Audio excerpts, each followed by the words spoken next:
When you think about cocaine, if you find yourself thinking about cocaine, you probably imagine a scene out of Narcos with Pablo Escobar running his Colombian criminal empire. But over the past several years, there's been a new organization gaining traction in the cocaine trade, managing to largely slip under the radar and establish a massive presence in European drug culture. Meet the new cocaine kings of Europe, the Albanian Mafia. The Mafia Shqiptare is an Albanian organized crime syndicate that's taken over the cocaine trade in the United Kingdom. But how did they rise to their current rank?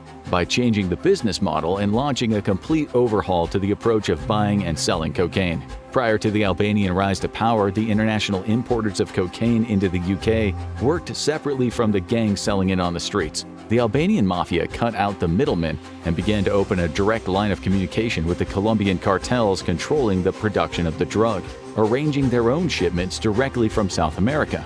They often sent their own people there to make these contracts in person and verify the purity of the product with their own eyes. Rather than needing to work with a contact that arranged the imports for them, the syndicate was able to maintain control of the supply chain at every step.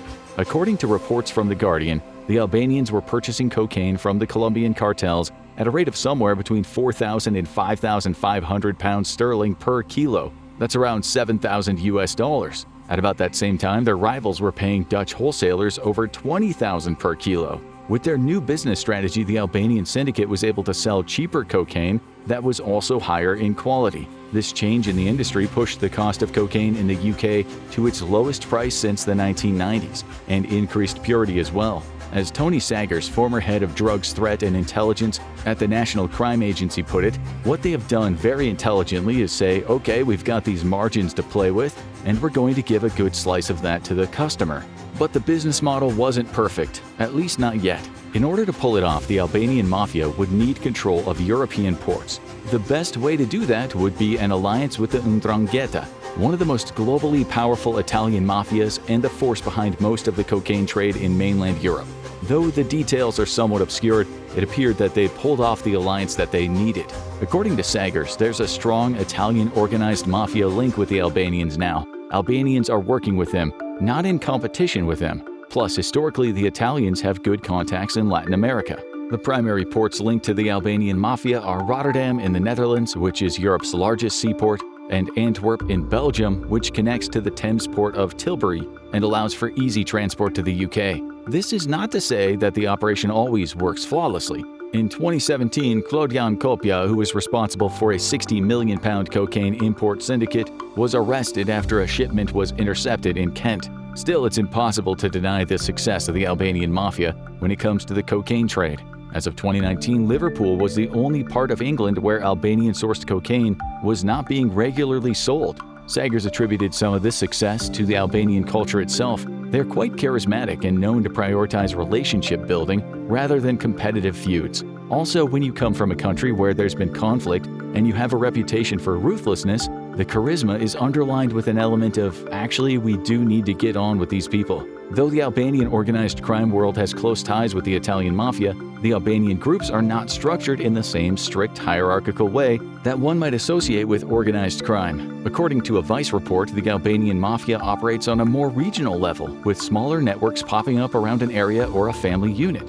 According to Julia Buxton, it's also a misconception that these Albanian groups have found unique success due to a capacity for violence.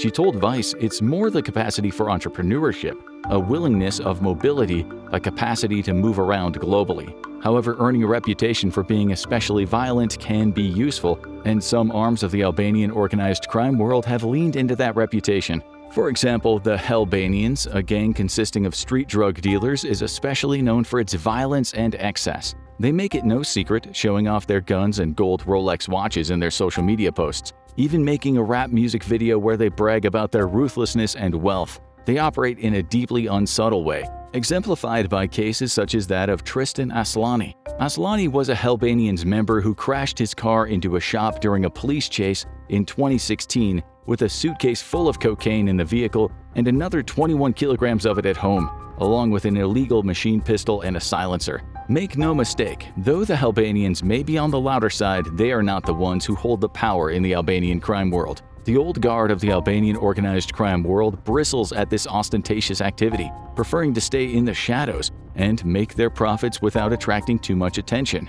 These are the higher-end dealers, the one making contacts in Colombia and striking up collaborative relationships with the Italian Mafia. Aside from their aforementioned business savviness, there are two concepts that inform the unique nature of Albanian organized crime groups. These are BESA, the code of honor that translates to keep the promise. Paul Radu, co-director of the Organized Crime and Corruption Reporting Project, told Vice about BESA. If you violate BESA, there will be effects of that back in Albania. Someone in your family will be hurt. The other code by which these leaders live is kanon, or vengeance. Blood is met with blood. If a force in the drug trade attempts to cross into Albanian territory, they had better be prepared to face the wrath of the new cocaine kings of Europe. Now check out China versus United States 2023 military army comparison. Who would win? Or watch this video instead.